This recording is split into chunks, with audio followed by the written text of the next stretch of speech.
Welcome to This Explainer. Today, we're diving deep into the really fascinating science of canine behavior to uncover what is honestly kind of a hard truth. The daily habits you think are showing your dog love, well, they might actually be pushing them away.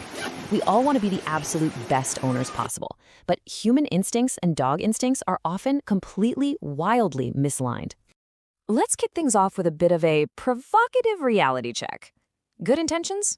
We all have them, but they are so frequently lost in translation between us and our dogs. You might genuinely think you're sending a message of affection or calm leadership, but your dog's biology is receiving something entirely different. Today, we're fixing that miscommunication with hard science, and the goal is to transform you into the one person in the whole world your dog truly chooses. All right, let's jump right into Section 1, Mastering the Canine Greeting. You know the common advice we've all heard, right? Ignore an excited dog. Turn your back, stay down, and just wait for them to chill out so you aren't rewarding the chaos. Well, the biological reality is that dogs are pack animals. They are deeply inherently wired for reunion rituals. In the wild, returning to the pack triggers this whole social exchange of scent checks and greetings. When you shut that down, even calmly, your dog literally has no idea why this thousands of years old hardwired protocol was just cut short. Over time, that suppressed excitement doesn't create calm. It actually just turns into anxiety. The scientific reality of that exact interaction is pretty striking. There's this brilliant data from the journal Applied Animal Behavior Science revealing that dogs who get a warm, 30-second engaged greeting show significantly lower cortisol, the stress hormone, compared to dogs who are just ignored. And the crazy part? That drop in stress doesn't just happen right then and there. It lasts for hours throughout the entire evening. You aren't rewarding bad behavior. You're actually just completing a biological script your dog has been waiting all day to finish. Now, when you do engage in that greeting, keep this staggering number in the back of your head. 300 million. Dogs don't lead with their eyes or their ears. They lead with their nose. They wield up to 300 million scent receptors compared to our measly 6 million. To put that in perspective, the part of their brain dedicated to analyzing smells is proportionally 40 times larger than ours. So a sniff isn't just a casual hello. It's a complete biological intake system, analyzing exactly who you are and where you've been. Because of that incredible, superpowered sense of smell, how we physically approach them absolutely needs to change. Most humans naturally reach right over the top of a dog's head to pet them. But coming from above, that can trigger a deep instinctual flinch response because it reads as a potential threat. Instead, try this. Just follow 3 simple steps. Present the back of your hand right at nose level, wait for them to finish their intake sniff, and then pet them under the chin or on the chest. It takes exactly 3 seconds, but it tells your dog's brain that you deeply respect their primary sense. Moving right along to Section 2, Respecting their vulnerability. We humans absolutely love a deep, soulful stare. And it's true. There's a landmark study out of Azubu University in Japan that found mutual eye contact spikes the bonding hormone oxytocin in both dogs and humans. It's actually the exact same hormonal response as a mother and a newborn child. But here is the critical mistake we make. Sustained, unblinking, intense eye contact is read by your dog's nervous system as a dominant threat. You think you're projecting all this love, but your dog is literally reading tension and confrontation. If you're staring at your dog and you spot any behavioral red flags, like a slight look away, a quick little lip lick, a yawn seemingly out of nowhere, or a really subtle lowering of the head, your dog isn't just bored. They're actively trying to diffuse what their instincts are screaming is a tense situation. To fix this, you just need to use soft eyes. Keep your face loose, maybe squint slightly, and raise your eyebrows. That softness is exactly what puts their nervous system completely at ease. Okay, think about this. We've all walked past a sleeping dog and felt that overwhelming, irresistible urge to just give them a quick pet. But we have to remember, sleep isn't downtime for a dog. It is crucial maintenance. They need, on average, 12 to 14 hours of sleep a day. During this deep sleep, they're busy consolidating learning, repairing muscle tissue, resetting stress hormones, and doing absolutely critical immune system work. When you touch or pick up a sleeping dog, you're basically startling them from a state of total, utter defenselessness into sudden, jarring alertness.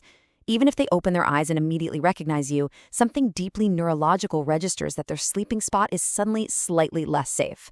Do this enough, and you'll probably notice your dog withdrawing to hidden locations, like under the furniture or inside closets, just to get some uninterrupted rest. Honestly, the very best way to show love to a sleeping dog is to simply walk past and let them be. Let's dive into section 3, the power of presence and engaging the brain.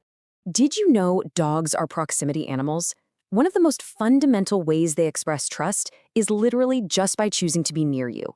Researchers have found that your mere, quiet presence, without you doing a single thing, causes measurable reductions in your dog's heart rate and cortisol levels. You're biologically regulating their nervous system just by sitting in the exact same room. You don't always need an agenda. Just letting your dog exist near you without commands or constant petting builds profound trust. But when it is actually time to engage, we kind of tend to prioritize the wrong things.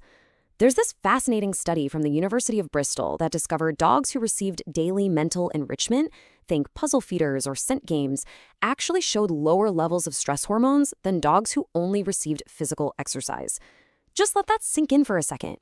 Mental stimulation is literally a more powerful stress reducer than a long physical walk.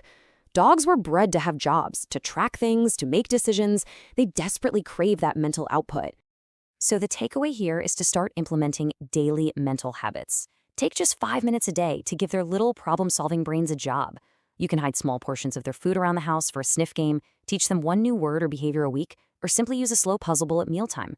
Because when that biological need for mental work goes unmet, it results in pacing, chewing, and barking. Sometimes we almost always mistakenly label as naughty. Just 5 minutes of mental work changes the whole shebang. Which brings us to our climax, section 4, the ultimate bonding touch. We are talking about an incredibly ancient connection called allo-grooming.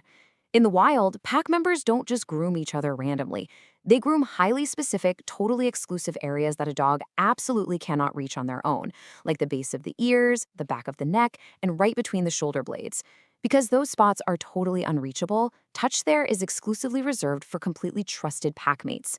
So touching these spots doesn't just register as physical pleasure, it registers in their brain as profound pack belonging. To harness this, just follow this really simple routine. First, make sure your dog is in a calm state, not super amped up. Place your fingertips right at the base of their skull. Then apply a gentle, slow circular pressure. Think about the slow rhythm of ocean waves, and slowly move your hands down toward their shoulders. Spend just 60 seconds a day doing this. I promise you will physically see their head drop, their eyes get super soft, and their breathing deepen as you trigger this massive bonded oxytocin release. Let's wrap it all together in section 5, the daily routine translation. Implementing all of this requires surprisingly little time. In the morning, dedicate just 3 minutes to a quick mental enrichment puzzle. In the afternoon, give them that dedicated 30-second nose-first reunion, followed by the simple gift of your quiet presence. And then in the evening, finish up the day with 60 seconds of that allo-grooming touch right at the base of the neck. It's just a few highly intentional minutes spread throughout your day, but it fundamentally alters your dog's biology. So, I'll leave you with this final provocative thought. Are you ready to speak your dog's actual biological language? It's time to stop relying on those well-meaning human instincts that just get lost in translation. Start implementing these science-backed micro-habits today. When you do, you aren't just going to be the person who fills up their food bowl. You're going to become the one person in the entire world your dog truly, deeply chooses. Thanks so much for watching this explainer, and we'll see you next time.